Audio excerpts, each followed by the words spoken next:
Élections législatives. Résultats provisoires le 11 juin. La Commission électorale nationale indépendante CENI a annoncé aujourd'hui que la proclamation des résultats provisoires des élections législatives aura lieu ce mardi 11 juin.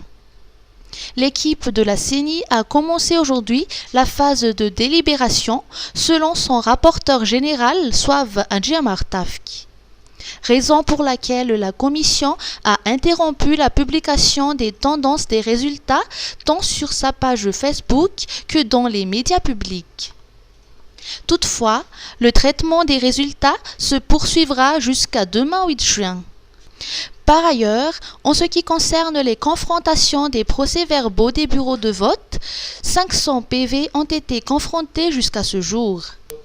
Souave Andjiamartafki précise que la CENI n'a aucun droit d'apporter des rectifications aux procès-verbaux, un rôle qui incombe à la Haute Cour constitutionnelle, tout comme la publication officielle des résultats définitifs des scrutins. Liaison aérienne Dubaï-Antananarive. Premier vol le 3 septembre 2024. Le projet de liaison aérienne directe entre Dubaï et Antananarive se précise. Emirates, la compagnie Emirati, a annoncé aujourd'hui qu'elle lance des vols vers Madagascar à partir du 3 septembre 2024. Dans un communiqué sur son site web, la compagnie évoque 4 vols hebdomadaires en provenance de Dubaï tous les mardis, jeudis, samedis et dimanches avec escale aux Seychelles. La liaison sera desservie par un Boeing 777-300R doté de 8 suites première classe, 42 sièges en classe affaires et 310 sièges en économie. Cette nouvelle ligne représente une avancée significative dans les développements du tourisme et du commerce entre les deux pays. Elle ouvre une nouvelle porte entre Madagascar et le monde à travers le hub de Dubaï selon le ministère des Transports. Santé et hygiène. Briser les tabous autour de la menstruation.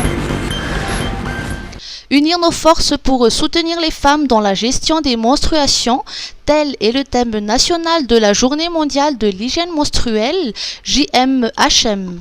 Des femmes et des jeunes filles malgaches, notamment dans les zones rurales et enclavées, ne disposent toujours pas d'endroits adéquats leur permettant de gérer avec dignité et dans l'intimité leur menstruation. Une femme sur 10 déclare être privée d'activités sociales, scolaires et économiques durant ces périodes de menstruation.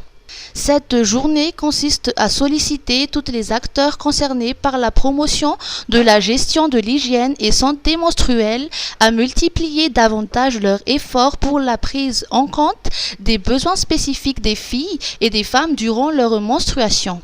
Cette année, la célébration officielle s'est déroulée pendant 3 jours à Touliar et a pris fin aujourd'hui.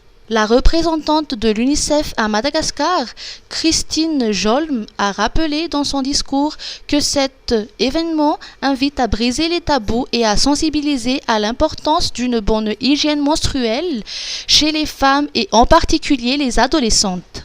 Ces 3 jours ont été caractérisés par des activités juridiques et des loisirs tels que des jeux Kadis Game et Ikaliu.